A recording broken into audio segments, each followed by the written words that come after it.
Welcome to the Simpleton Podcast. Clark Massey from my woodworking studio in Kansas City, and Laura Heeman from my where?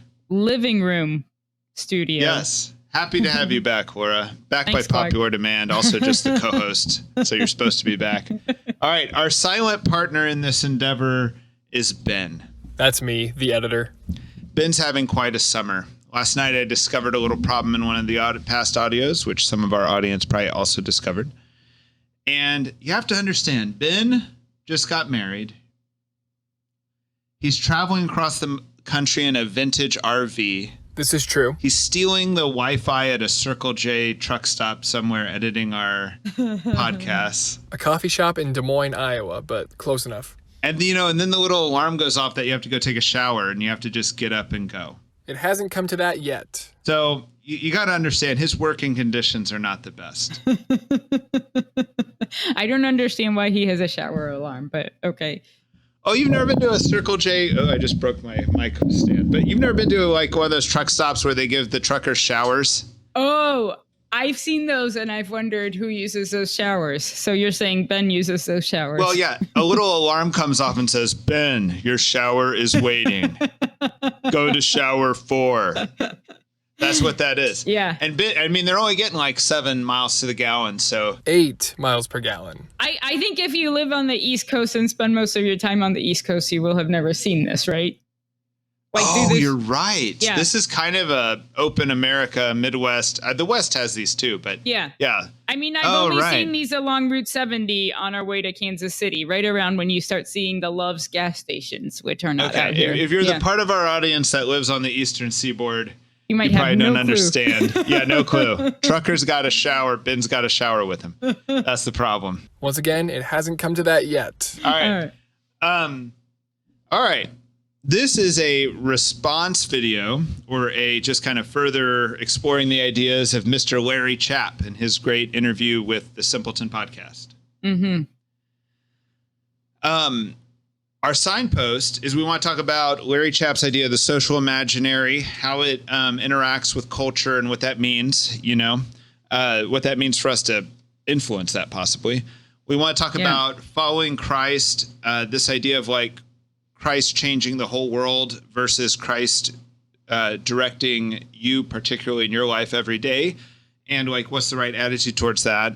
And we also want to talk about this idea of Mecca parishes, destination parishes that I believe are kind of across the nation becoming a norm right now.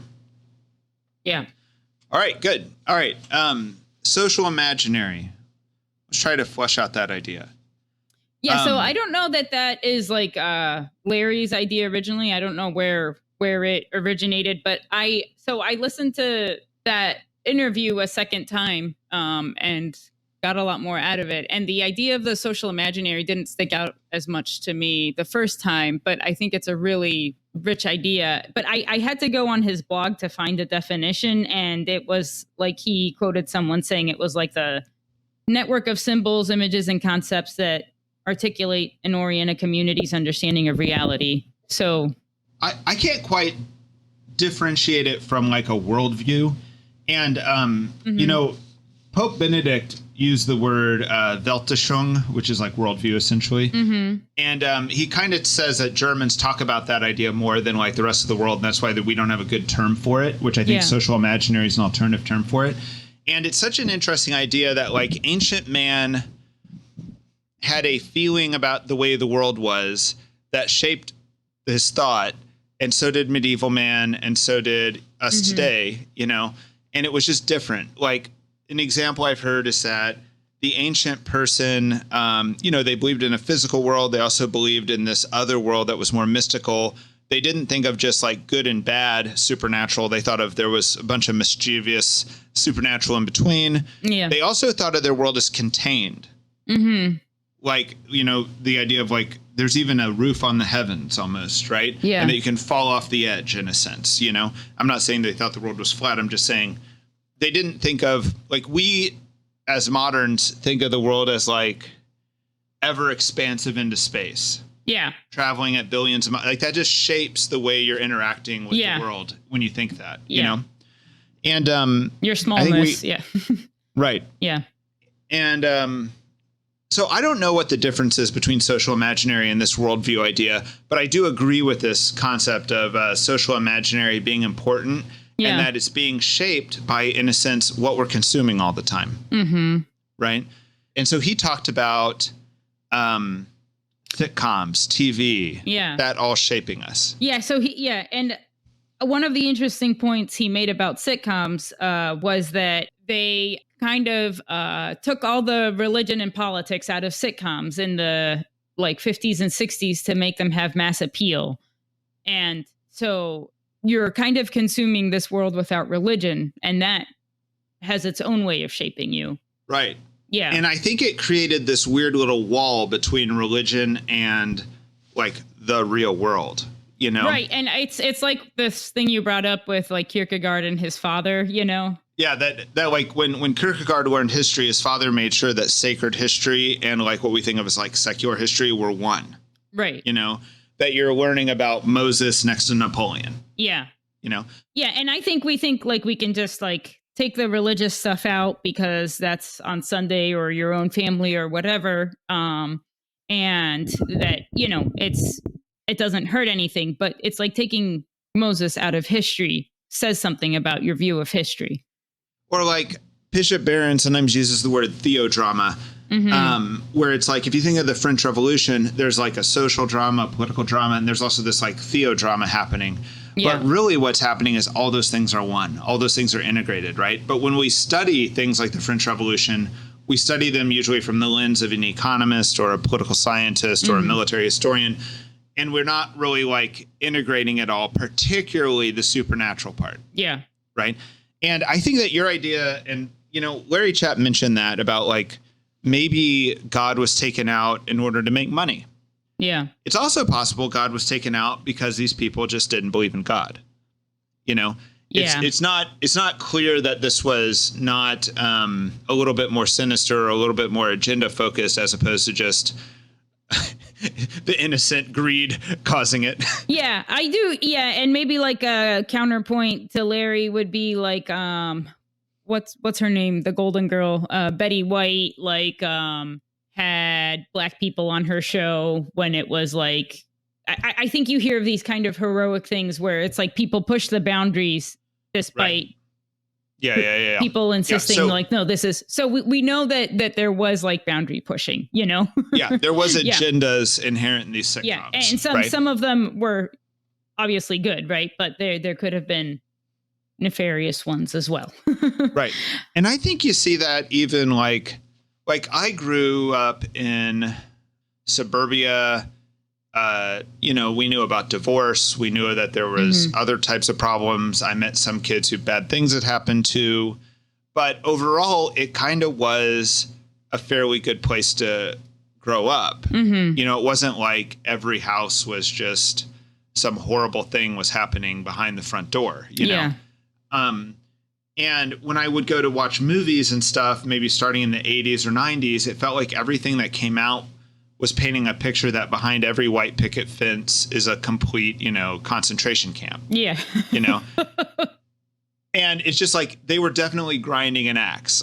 Part of that is that's a little bit interesting. But after the fourth movie's doing the same theme, you're come on now. Yeah. You know what I mean? That's just not the way that's just not, you're not accurately reflecting reality now. Yeah.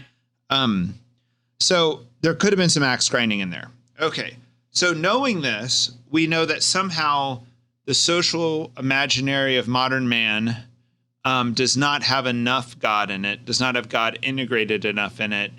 And even when they allow for God, they're not allowing for him to be as complete as he is, the God of everything. Yeah, well, and I think it's we have to acknowledge how powerful media is, in informing the social imaginary, and but not just sitcoms, which I think are they becoming a thing of the past? I don't even know, but yeah, they are. But advertising uses, it's people study how to use the most powerful words, how to use the most powerful images, and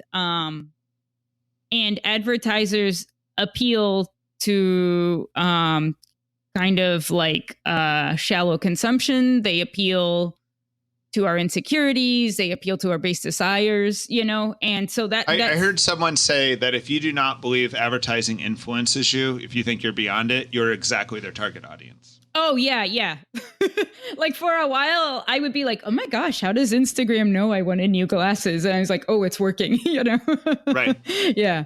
And there's also this thing where I always thought secularism, and maybe this, I'm not sure I'm wrong on this, but secularism, I thought of as opposed to be an enemy of Christianity, I thought you could view it as like an invention of Christianity. Yeah. Like there was a time when religious tensions were so high that we had to create a space for dialogue, that essentially you weren't using the Bible to prove all your points. You weren't using your religious sensibilities to prove all your points. We had to come to some common understanding, not based on that, for peace, for, good society, But now secularism has really not just become that space where we can come to common agreement. It's actually become, in a sense, an ideology or a religion all by itself. Yeah. Right. With its own leaps of faith. Yeah. But I don't want to say like, I do think there is value, right? In being able to have like a rational conversation. So I don't want to like totally condemn secularism, but again, it is like making the claim about God, I think that's like a lot of people miss that about like secularism, is that it is making a claim about God. It's not important.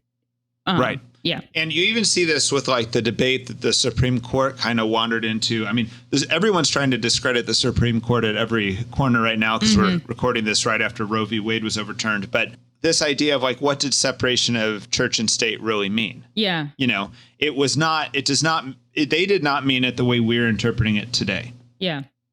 All right. So let's move on. So given that the social imaginary is kind of messed up right now, how do we, as Christians, try to reshape it? And it seems like culture is what shapes the social imaginary. It's the games you play, the videos you watch, the podcasts you listen to, all of that, right? And I feel like there's three possible stances a religious person or even a conservative person might take towards the current culture, right? One is you can just be against the current culture. Yeah.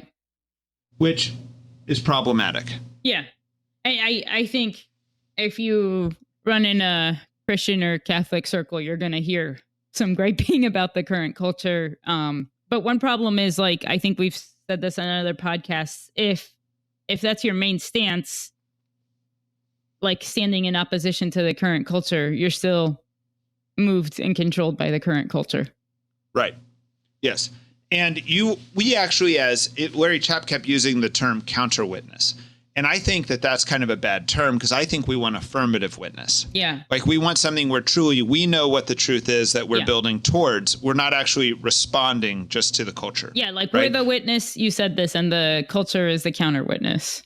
And you also have to like be careful of just being against the culture, because then like every conversation you have, you're just griping all the time. You just become a griper. Yeah. You're just a complainer at the end of the day, All right. So that doesn't seem like the answer, even though you need to be against certain parts of the culture. Right.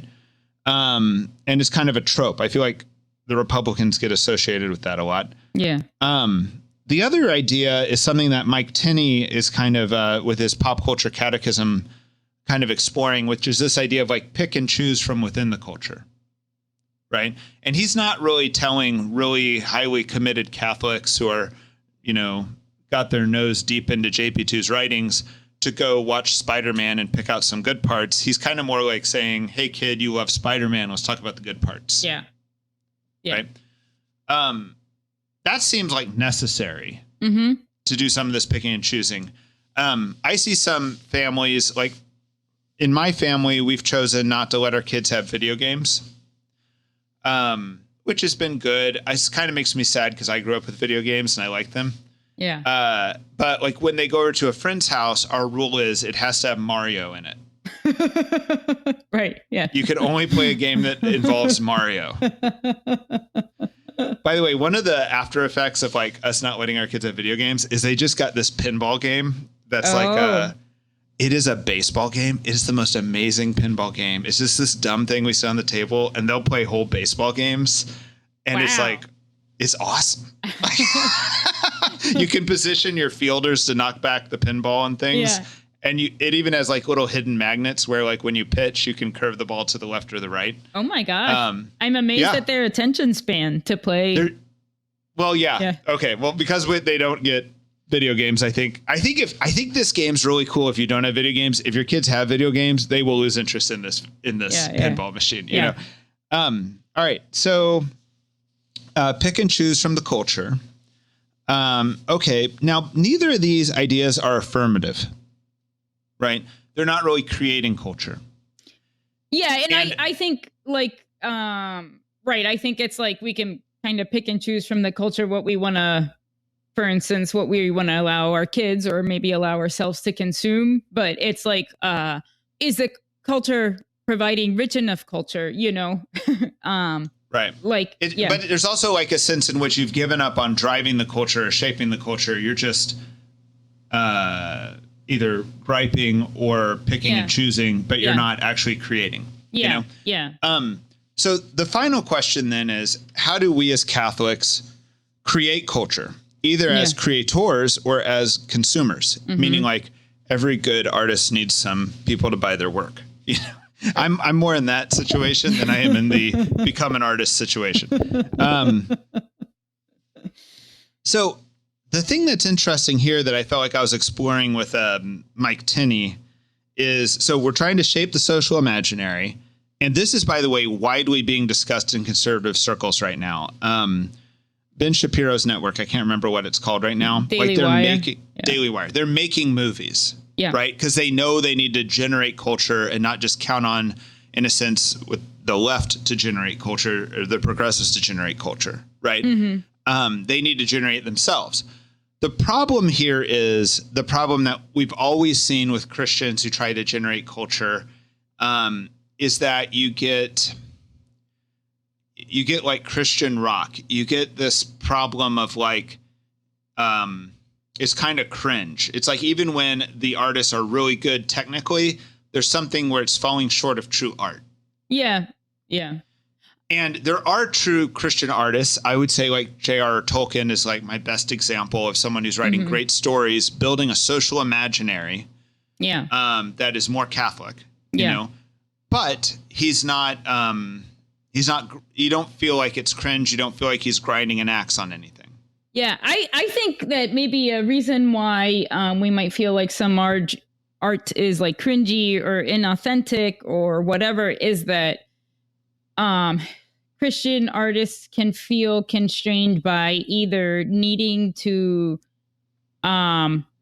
evangelize in their writing or to be like allegorical in their writing, you know, to like mirror the passion, you know, in their writing. And it's like when people do sometimes Catholic art, it's like they are trying to just like present Catholicism in this like veiled way or something like that. Whereas like I want like the artist to just be free and be well-formed in their Catholicism, you know, and just like free to make whatever art they want to make that speaks to them, that speaks to the time, that speaks to whatever situation we're in.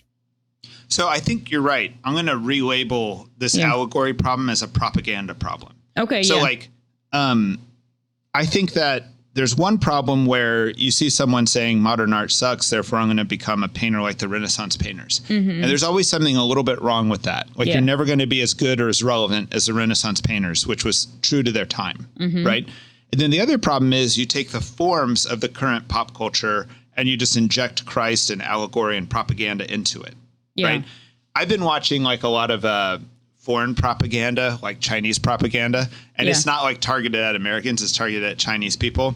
And it's interesting because they'll like, China will put out something for its people and then like the rest of the world will kind of like dissect it a little bit. So it'll be like a tank in the background in Tibet and Chinese soldiers dancing like a boy band in front of it, singing a song about Chinese nationalism. Yeah. Right.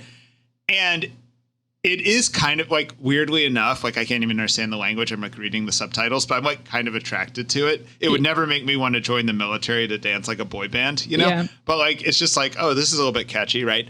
And then it starts coming out that this is actually a song from Taiwan, like China's enemy, essentially. Or this is a song from Sweden or something like that. And the Chinese government has completely repurposed this, art, for propaganda purposes. And it's always cringe. Like, even if it's catchy, you're like, ooh, And I think that, what am I trying to say with this? Somehow when the message is central, and then you do the art, there's a problem. Mm-hmm. One way to look at literature, or probably art in general, is that there's a lot of things that we can't write down on paper that are true. Mm-hmm. Like, there's a lot of ideas to explore that you couldn't create a thesis statement and a proof about. Yeah. Right? And this is often the realm of art. Mm-hmm. Right?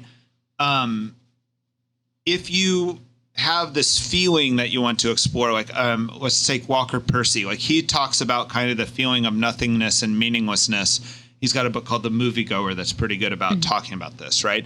But he couldn't just write that as an essay. Right. Right? You almost have to get in with the character, see how he's living his life, and then you start really sympathizing with the character's like feelings of meaninglessness in the modern world and disconnectedness. Yeah. Right?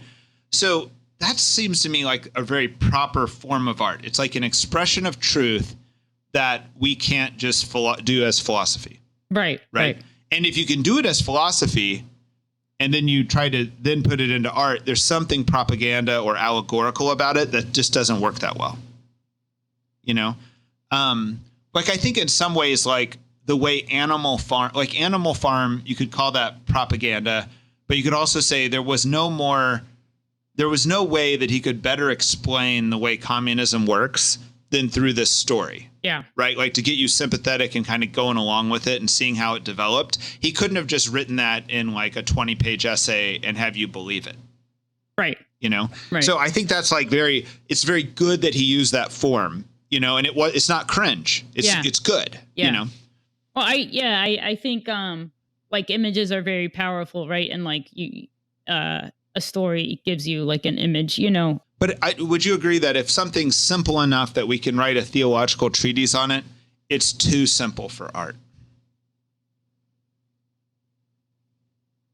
I don't know. I don't know that I would say that. I think that I would say that like man has like, like the soul of man needs, like philosophical knowledge, theological knowledge, like artistic or poetic, and that there's just like different ways that you come to know a thing. And like beauty is very powerful and can be formative and can kind of reach a place that maybe like a philosophical argument can't. Well, that's my point. Reach a place the philosophical argument can't. If you reach only the place the philosophical argument could reach, it's limited. Have good art. Yeah. Because like if I read a book that's a story proving a point and I just could have understood the point in like 3 or 4 pages of an essay. Right. Yeah. I feel like the book was a waste. It was too simple. It was just like making the essay into 100 pages. I think I feel like if I read a book that was a story trying to prove a point, I'm kind of pissed at the end. Right. Well, okay, good. Yeah. So we as consumers and our audience, I don't think we have to feel the need to fund Christian art. Yeah. Right. But we do need to fund, I don't mean fund, I mean purchase, enjoy, I mean be the consumers of good art, you know, not pirate it all the time. Yeah. I don't know. Like, I think right now there's this, I think, you guys haven't seen The Chosen, have you? No. Like that's I love that. And I think people should feel like they want to fund that. And it's like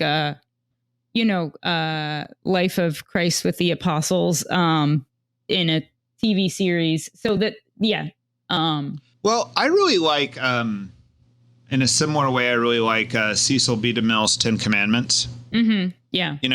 And I really thought it was amazing that, like, if you read Exodus and take every verse of Exodus, like, deadly seriously, like, literally seriously, he somehow honors every verse in that. Yeah. Yet he's showing you a way it could play out that like you wouldn't have imagined. Yeah. What would it actually have been like if this happened? Which you don't necessarily get by just reading Exodus. Like he's filling it in for you. You know? Yeah. I think maybe just like don't make propaganda art. Right. I was thinking about this, like there's not a lot of art about marriage after 10 years. Like we're both in that situation, right? Yeah. We're about 10, 11 years married. Yeah. Like there's a lot of art about maybe death and dying. There's a lot of art about, I'm thinking more songs. There's a lot of songs about romance, but there's something interesting about romance that's 10 years old, that has some kids involved, that has like all this other stuff involved. Like there's something that keeps people interested, Yeah. And I don't think we do a good job of explaining that to people. Yeah, we like young love and old love, right? But yeah, between love. Country songs have explored old love, but the middle love is more difficult to write about. Yeah. But it's also interesting from this idea of like gender roles. Mm-hmm. Like I was talking to somebody who's actually at Simple House. My opinion is that all that's written on gender roles has barely scratched the surface. Yeah. Right. Yeah. And that sometimes in our reaction to all the gender nonsense in the media, we actually go back to a more rigorous gender role than ever really existed. Yeah. Like we overreact with our gender roles. Yeah. Or a sort of shallow understanding of gender roles. Sure. Yeah. But part of the problem here, I think, is that is once again this like 10 years married thing, right? Mm-hmm. Like there are ways I'm learning way more deeply about what it means to be a woman after I've been married to a woman for 10 years than I ever understood when I was single. Yeah. And to hear like 20 somethings who, aren't married, like discuss what a man and a woman should be, you feel like they're discussing from ignorance. Yeah. And you also feel like they're just being, what am I trying to say? Like when you're 20 and you have your whole life in front of you and you could almost do anything and you don't have any kids and you're not married, like you have like all this potential, like your book's just not been written. Right. Yeah. Like if you kind of like, I have a friend who has kind of a negative reaction to when she's told women are nurturing and men are not, men are whatever the opposite of that is. Right. And protectors. She's like, well, I don't see that. And it's like, well, of course you don't see that. You're looking at a bunch of unmarried 20-year-olds. Yeah. Like that truth comes out more 10 years after marriage, Yeah. So I just think there's like this unmined potential. Maybe it's just too hard for art to grasp that, but I just think there's so much interesting to say about that we're not touching on in the world right now. But all right, let's switch. All right. Yeah. So let me let me try to summarize what happened in the Larry Chapp interview on this next point, and then we'll respond. So Larry talked a lot about the counter witness, and it felt like what he was saying was our job as Christians is to shape society, to do something like big picture, right? And my objection was, if you look at Christ, he's not trying to shape all society. He's kind of talking about this interpersonalism.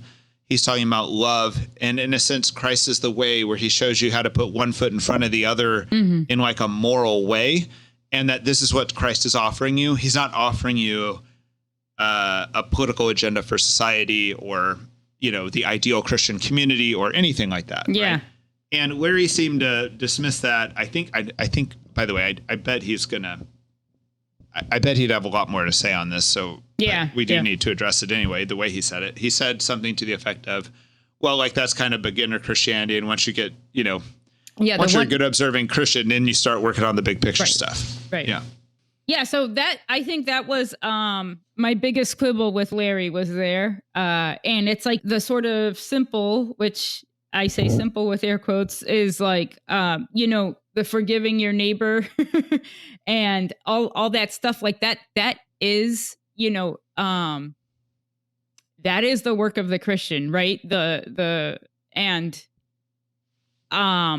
it is hard, even if you are like really super Catholic and have been really Catholic for, many years. Like, it's like the work remains there. And I think a lot of times if you hear kind of reflections from older people, maybe that are closer to death, it's like a lot of their kind of regrets and joys come with, like, did they practice those things or did they not practice those things?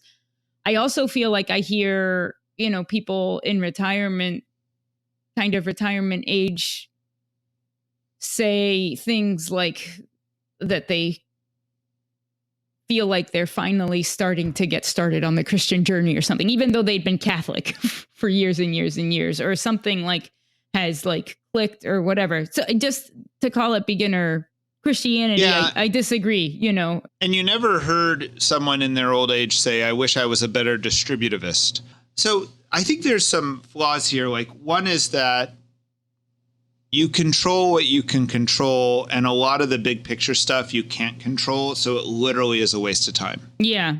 Right. Like, we as Americans in particular think our opinion matters about everything. And the truth is it doesn't. Like, your evaluation of Joe Biden doesn't matter. You know what I mean? You probably had almost nothing to do with the Supreme Court's decision on Roe v. Wade. Yeah. But you have a whole lot to do with your neighbor. Yeah. Right. Yeah. And even if you take the politics thing and bring it to like state and local, you have tremendously more influence on your state politics than your national.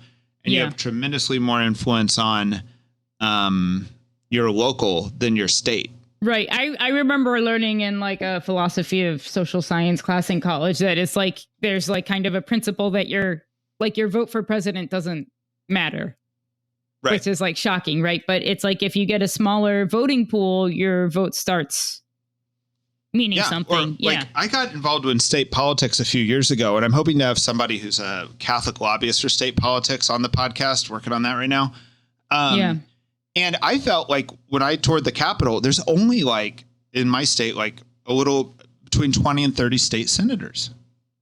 And you can like kind of wander into their office and talk to them for 20 minutes. Yeah. That's like, so instead of having 100 senators that you can't even get past the secretary on, right? There's 30 that you can literally actually have real conversations with.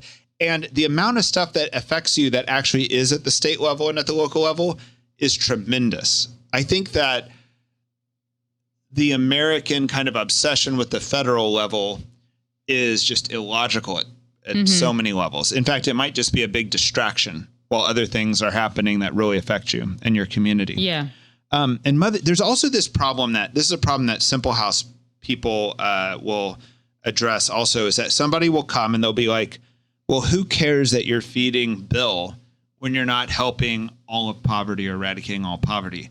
It can take the wind out of your sails, right? It can be like, well, you're addressing this, but why aren't you addressing racism or saving the environment or doing this and this and this, right? Yeah. And it's like, you're just cleaning up your street. You're not saving the environment, right? Yeah. And it becomes actually an excuse to destroy action. Yeah. Yeah. It becomes an excuse to do nothing. And I feel like it can also lead to that, or it can lead to burnout because you're trying to do something that's impossible to do, to like eradicate poverty from a certain area, or even like to eradicate poverty in another person's life that isn't you, Right. Yeah. And this is, Mother Teresa talked about this. She was like, when people talk about big grand plans, maybe that's fine for them. But whenever I talk about big grand plans, I'm overwhelmed and I just have to work on what's before me. And yet she had an incredible like international effect. Yeah. While merely using personalism. Yeah. Yeah. I remember her sisters, Missionaries of Charity in Southeast, one time telling us like, don't worry about always seeing the fruit of your labor. You're going to plant a lot of seeds and you're not going to see the fruit, and like, don't worry about that. Obviously, if there's bad fruit, you got to re-examine, but and that was that was very helpful. Part of this is kind of the humility also to realize that you only have so much bandwidth in your life. Yeah. You know, there's only so much time you have to think about problems, to act on problems, to do. Yeah. Right. Yeah. And if you're using that bandwidth to watch Fox News or to get alarmed or to, you know, worry about problems that you don't actually control. Yeah. Even if you don't realize it, there is a trade-off between that and your personal Christianity. Yep. You know, absolutely. Like if you just focus on following Christ every day, loving your neighbor, forgiving the trespasses and like talking to God, that is traded off with your obsession with like big picture ideology. Yeah. There's definitely an issue there. Yeah. So I thought there was another, I had another issue with this idea. And he kept talking about creating the counter witness. And like the one foot in front of the other as being kind of beginner Christianity.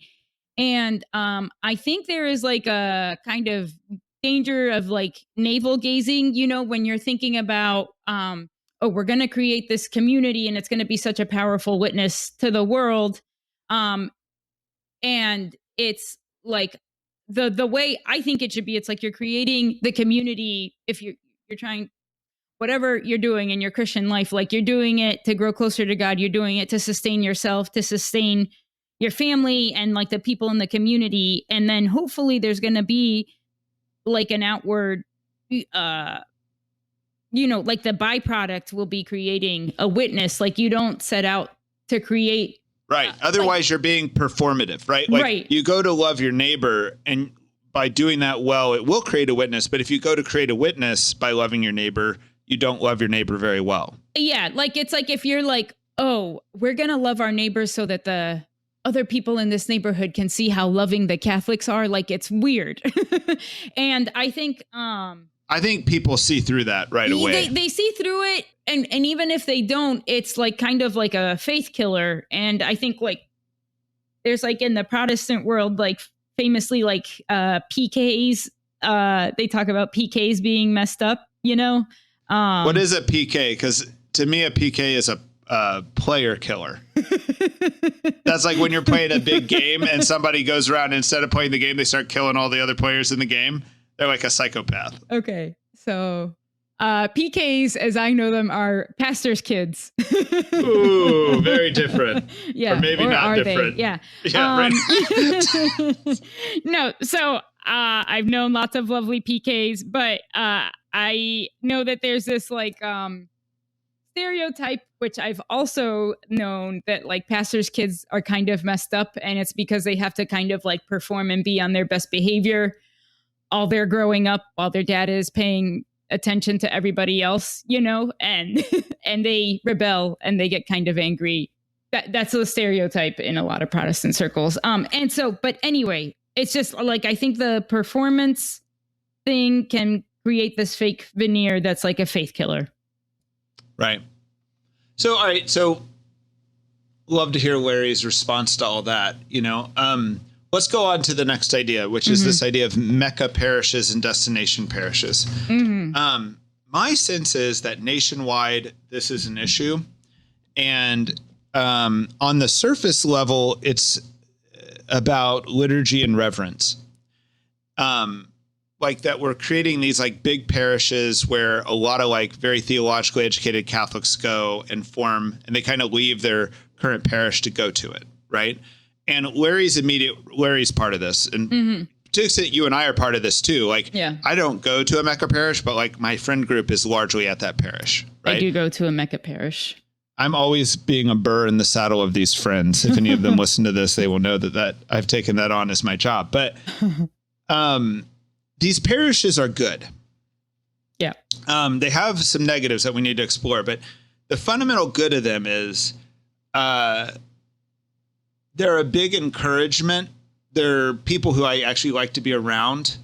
But like there's a lot of there's like a big ante to set at the table, like in poker where you have to put so many chips on the table to get to the table.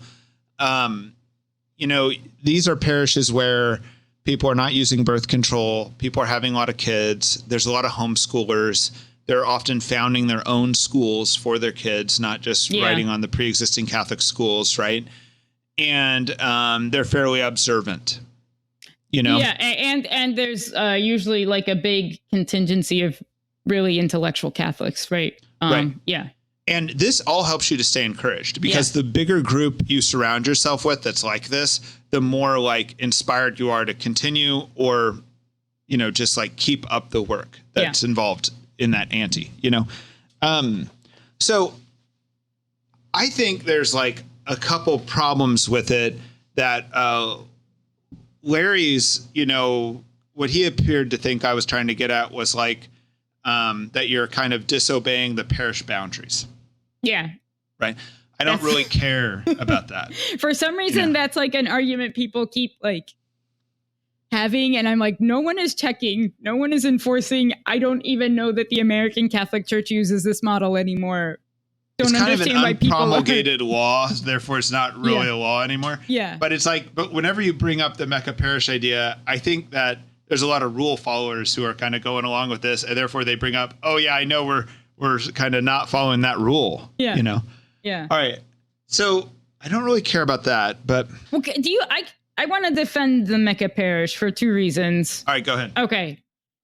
The first one is just kind of like I have been to parishes where maybe there weren't a lot of young families, where there wasn't a lot of like excitement about like being like right on with the faith and whatever. And you know, if you're like a kind of tired parent, or maybe you're new to the faith or whatever, like these churches may not like feed you as much, right? And for whatever reason, maybe you don't have the energy or whatever to be, you know, I don't know, trying to. So there's kind of like an ease thing, or a getting nourishment from your parish community. That would be my first offense. The second one I think is kind of a better defense, and that is like we're talking about the social imaginary, and we're in this like culture that has this, you know, sort of irresistible media, ads, everything surrounding us. And it's like a major, massive shift to get out of this social imaginary, you know, and like Larry talked about, like Augustine's idea of like, it, you know, city of man, we're living in the city of man, and it's like to move ourselves into the city of God. It's a massive shift. You can't do it by yourself. So if you have people around you, like creating this kind of culture that is more aligned with the city of God, like it is like a beautiful thing, and it helps. And you know, you have this kind of different thing for your kids that I don't see this anywhere else, you know. I agree with everything you're saying, unless we fall into the worst pitfall of all, which is pride and elitism, you know. And that's what we'll talk about here in a moment. But before we get there, let's talk about kind of the talent and brain drain problem that these parishes create. So I think what's happening a little bit is like people are in their 20s. They've started a family. They went to some great school like University of Dallas. They have a good theological education. And they show up to a parish that's not a Mecca parish, and it's not really being run the way they think it should be. Yeah. They're not really given a voice, because guess what? They're just the 20-somethings and new to the parish. Or, you know, there's people that have been there 40 years, you know, shaping that parish, who have a bigger voice in them. And frankly, that's the way it should be. You know, I mean, you're not supposed to turn over the reins of the parish to a bunch of like theologically enlightened 20-year-olds, you know. But that kind of makes them want to go seek what they want, which they go to the Mecca parish. And what ends up happening is these are the people who should be teaching RCIA classes. Yeah. And get that job, because often in most parishes, no one wants to do it. You know, they should be, you know, helping with the religious education. They should be adding their voice to the chorus of that parish to shape the direction of that parish. Yeah. And instead, they're kind of abandoning that parish for the Mecca parish. And this is just kind of like a problem. And what you see sometimes, which I don't want to bring this up too much right now, but there's almost like this dislike for these other parishes. Like, we don't care if they fail, you know? Horrible attitude, non-Catholic attitude, very much like a Protestant idea. Yeah. In Protestant, I don't want to go into this right now, but in Protestant world, it's like everybody sorts through their churches, and there's like this kind of free market of ideas and capitalism happening, where hopefully the best churches rise with the most members. Yeah. Right. In Catholic world, it's not like that. In Catholic world, the parish is sacred. you know? And there's something like in a lot of Protestant churches, the pastor of the church is the pastor of the church, and that's like the church, right? Like, and he'll be there for a long time. And I see Catholics kind of shopping around a little bit for priests that fit their sort of flavor of Christianity. And you're kind of like, that priest is going to be gone in 7 years, most likely, or maybe not, but there's a good chance. And so there's something other than the priest there, Right. There's also something other than the priest there, in the sense that, like, what these Mecca cherishes have kind of done is they've created too narrow a view of holiness, and too narrow a view of what it means to be like a saint, It's very theological. It's very right thinking. And it's like Christ is like dealing with the Mary Magdalens of the world. He's dealing with the Pauls of the world. He's dealing with all these different types of saints, And like right now, a huge scandal in the Catholic Church right now is, if you want to become Catholic and you are intellectually bright and curious, we have great programs for you to become Catholic.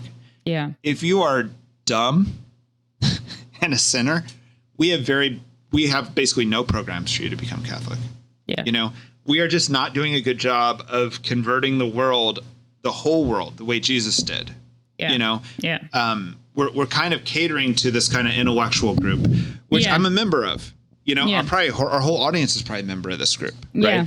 But there's all these other saints, like, go ahead. Oh, yeah. I was going to say two things. One is like, in like Simple House ministry, we've had people that have not had a lot of Christian formation or a lot of maybe intellectual formation come into the faith. And in DC, it's like every time that's happened, like we've had to do the RCIA, because the parishes aren't set up to do that. Even parishes that are in poor neighborhoods are not. I know. And so it's like pretty wild. And it's been, I think, like cool for our missionaries to do that. But, that's kind of weird.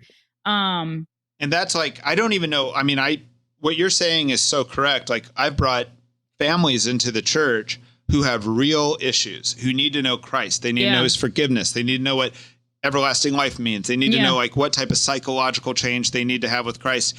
And then we will go for an hour and talk about latent Marian symbolism in the Old Testament as RCIA. Yeah. Yeah. And you can tell it's like gratifying the RCIA instructors. Yeah. And might gratify some Protestant who is very intellectually ready for that. Yeah. But it's just not, it's not doing the right, I don't even, blah, blah, blah. Right. I think the point's obvious. Yeah, the point's obvious. What were you just saying? Because I had a second point, but I lost. Well, there's all these other types of saints. And Wait, sorry. Right. I joke a lot with like Capuchins, who are Franciscans, Capuchin Franciscans. Like they have like all these porter saints, in their history. Right. But they were like all in school, and it's like you're the porter because you're like not smart enough to be in school or whatever. And so they hire a porter. I'm like, you guys, you're missing your chance. But I think that's like another, okay. So famously in a lot of like parishes where like people have been running it, there can be some kind of pettiness or ugly whatever that is not good, right? But a lot of times it's like you see this parish that has been running the same way for years and years, and you find it kind of uninspiring. But there's this like lady that has kept the food pantry open for like 20 years kind of quietly, and you're missing that.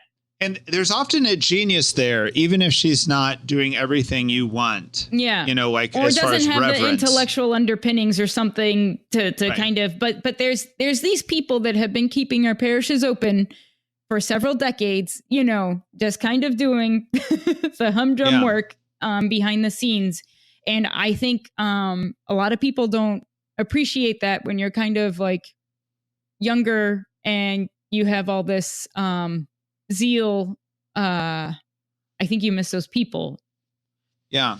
I was in a situation where I was talking to some people, and it was like they were talking about lukewarm Catholics at parishes that weren't Mecca parishes, almost as if they were the enemy. Yeah.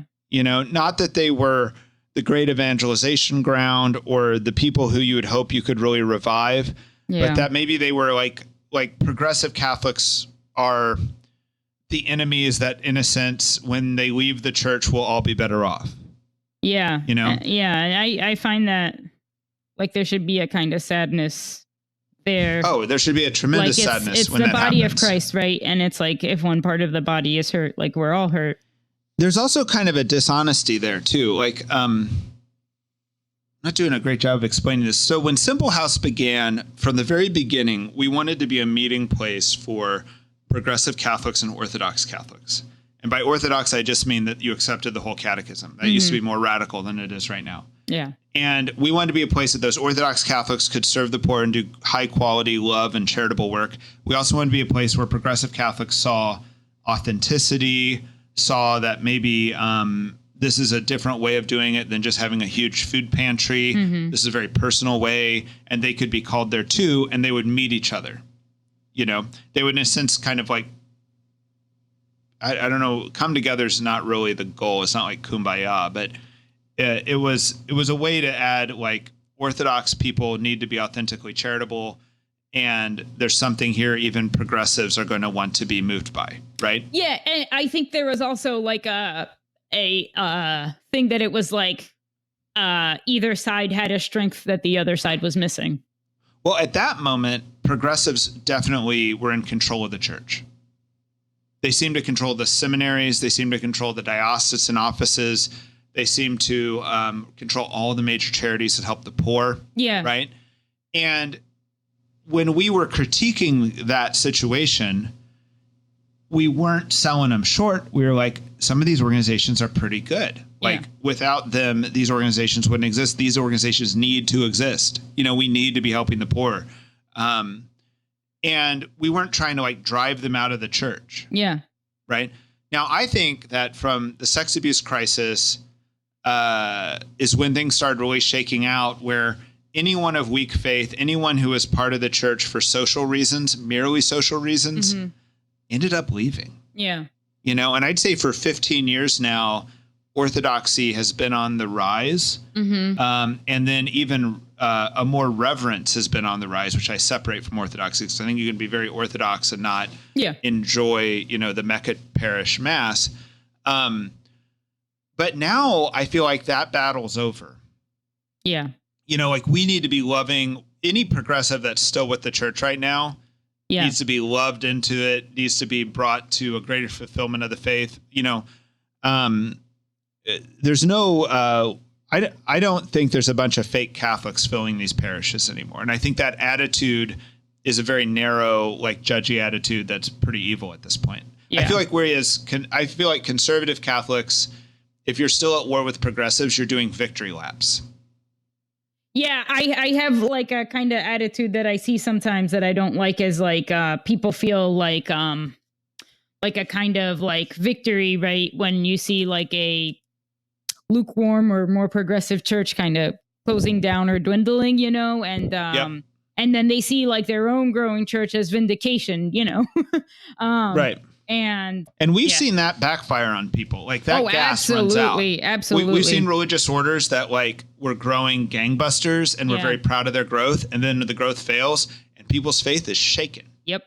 You know, you have to be ready to have all those beliefs when you become, you know, not the popular kid. Yep. You know, absolutely. All right. So I feel like I'm not expressing everything. Well, I know that's probably the fifth time in this podcast I've said this, but let's talk about parishes and the reality of a parish. Every bishop in the Vatican has a diocese, even the ones that just are working in the library, you know, and some are called titular bishops or whatever, or a titular diocese, meaning like it's some suppressed diocese in Saudi Arabia where there are no more Catholic churches. Yeah. Right. The point is that we have not let that diocese die. Or it's there's like, its physical existence, you know, is not right. But it has this eternal existence. And there's a great sadness. Like I met a bishop who was an auxiliary bishop in Washington, D.C. And because he's an auxiliary bishop of Washington, D.C., he's not really the bishop of D.C. He was the bishop of some suppressed diocese in like North Africa, right? And in a Muslim nation. And it made him sad. Like he kind of wished some way he could somehow visit there and rouse it up a little bit, you know? And I thought that's exactly the right attitude. It's like, these are supernatural realities and the earthly reality has gone dormant, right? Yeah. Parishes are the same way. Like parishes, when you close them, have to be suppressed. It's like the life of the church of that locale has now fizzled, right? Yeah. We should be in pain every time we close a parish. And that doesn't mean we shouldn't close parishes. Like if your parish is not financially sustaining itself, if it does not produce vocations, if no one's coming to mass, that parish needs closed because that's just the reality of it. It's just a very sad reality. Yeah. And there's no victory laps to be taken. Right. And it's like by anyone, progressive or conservative. Yeah. In a neighborhood, you had like, Jesus is ever present, right? Everywhere. But it's like you had him present in the form of the Eucharist there at that church, and you're closing that down. I think there's like also a sadness in that. Right. And if you're a young conservative priest and you're being assigned to some liberal or more liberal than you would like parish, your job is to honor everything good there, embrace everything good there, love those people. And our job as like parishioners is to do that too, and not to just leave, you know, but to make Christ real there in a more and more healthy way. It's kind of like the other example I was thinking is just in scripture, like Paul is writing his letters to dioceses and parishes, like Corinthians, Thessalonians, right? He's saying, you guys have real problems. Yeah. He's not saying, good job, you elite Christians, Yeah. He's saying, you guys have real problems, but he's not telling people to leave. Right. He's telling people to work, yeah. And when you see, I think an underrated part of the scripture is Revelations starts, I think it's real quick in the beginning of Revelation. It's probably the third chapter or what. It mentions the 7 churches and mentions their problems and mentions a good point. I think that's a very Catholic view. It's like, hey, this church, here's where I'm angry with you, and here's what you do well. Right? I often would think of that as like 7 spiritual lives of individuals, but it's also 7 spiritual lives of parishes. Yeah. Right? Yeah. And it's never like close. Right. Yeah. So I feel like I hate words like conservative, but I keep using it like, cause I really want orthodoxy, not conservative orthodoxy, but we need as like orthodoxy that's been like, we are not the persecuted minority in the church. Every seminary I'm interacting with these days feels very orthodox. Yes. They aren't all the same reverence. They aren't all like promoting the Latin Mass or whatever you think your little thing is, that's beyond orthodoxy. Even like Jesuits, even like Jesuits, right? Yeah. When I interact with the young Jesuits, they believe. They may be in some ways on other parts of the spectrum on some of their other views, but they believe in the catechism. Yeah. And Jesuits always, even in the days of progressive, when people who didn't really believe in the catechism seemed to be running everything, the Jesuits were always their own men. Like you can find the most diehard conservative Jesuit. Yeah. And you can find the most liberal Jesuit. They all are their own men. It's very hard to group Jesuits in any stereotype. Yeah. Yeah. But we need to have an attitude, we who are the Orthodox, need to have an attitude of love and making all these things better and healthier, and not like a leave it behind, cut it off type attitude. If that happens, I hope it's not due to us. Yeah. Well, anyway, I would love to hear Larry Chapp, his thoughts on that, because he's, part of the, he says he drives, he bought a house in order to be close to his parish because it was an hour away. When we had discussed this at another time, you brought up the idea of there's other ways to get that community. There's other ways for Larry Chapp to get that community. Sorry, not Larry. I'm not trying to single you out. There's other ways to get the community. Yes. Like if you want Catholic doctors to talk to each other, you want Catholic theologians to talk to each other, right? And like I think it's like in medicine, that might be a particularly challenging field right now. Do they need to all go to the same church? It would be bad if they all went to the same church, because we all need a Catholic doctor in our church. We all need a Catholic lawyer. We all need a Catholic theologian in our church, right? Yeah. Or the parishes are going to be poorer. Catholic doctors of Kansas City having breakfast together on Thursday mornings, Exactly. Whatever. And like in a way, it's pretty easy. Like right now, I feel like my wife and I, we're in the social circle of the Mecca church while trying to still stay at our church and build it up. So we're kind of getting a lot of the friendship and a lot of the benefits, but we're also trying to build up a parish. Yeah. Yeah. But I actually, when I was meeting with some friends who, some people are members of these Mecca churches because it happened around them, you know? Yeah. And some people converted, and they literally converted to that church, and it's their home parish, and they never left any parish to go there, Yeah. But I was kind of telling them, I was like, you guys need to like be designating 5 families and send them back to their old parishes. As a missionary attitude, Right. That's interesting. But the numbers are important because there is like, I think you told me that one of your friends calls the Mecca parish the Shire. Yes. And which is a complete compliment. It means how nice it is to be there on a Sunday. Yeah. And I think it's like, our church is the same. Like after mass, there's like kids running around in the like happiest way, and like we always have like a fellowship, and there's like sweets for the kids. And if my kids have been to like a lot of birthday parties that weekend, sometimes I'm like, you can't have the sweets. They still want to go. Right. Yeah, just because it's like just a happy, beautiful. And you know what I think it might be also is when we talk about like 1950s America, where the kids are all running wild on the streets, and get to go everywhere. Part of the reason why that was possible, I think underratedly so, is because everyone was raising all the kids. Yeah. Right? Like I hear stories, particularly in the Black community, of like some kid in a grocery store without their parents going shopping and misbehaving and getting a spanking from a random stranger. Oh, yeah. I hear those stories from my dad. It was just like people thought their job was to parent all the children in society. So like if you look out your window and you see something that shouldn't be happening, you correct it, right? Something I did a couple of years ago, which the weird part of this is not that I did it. The weird part of this is I felt bad about it. Yeah. I drove along and there was a hill, right? So like cars crest the hill and cars can't necessarily see what's on the other side.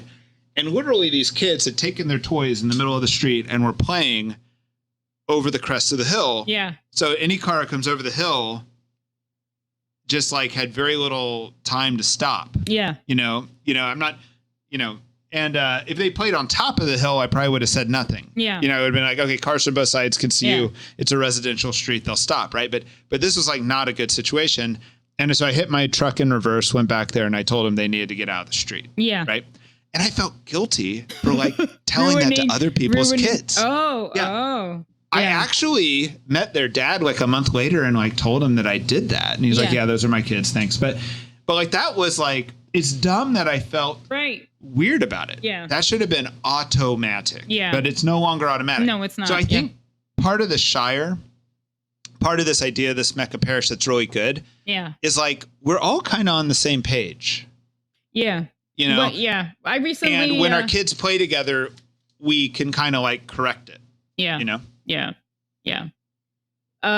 Recently, a couple months ago, went to wake for a dad in our neighborhood who passed away from cancer. And they went to the kind of Latin Mass church that's further down the street, and they do the Shire thing really well, but it's like you show up to this wake and in the parking lot, there's this like massive wiffle ball game going on during the wake, and like so many children, and there's just like a few dads out there, and all the moms and the other dads are in the church or serving the food or whatever. But it's just like, where do you see this? It was awesome. Like it was like such a great, beautiful thing that was happening.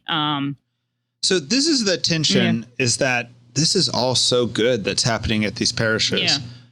But as soon as the elitism creeps in, and as soon as we don't like acknowledge our, in a sense, pastoral evangelical role at these weaker parishes, it gets dark real quick. You know, like that's Pharisee territory.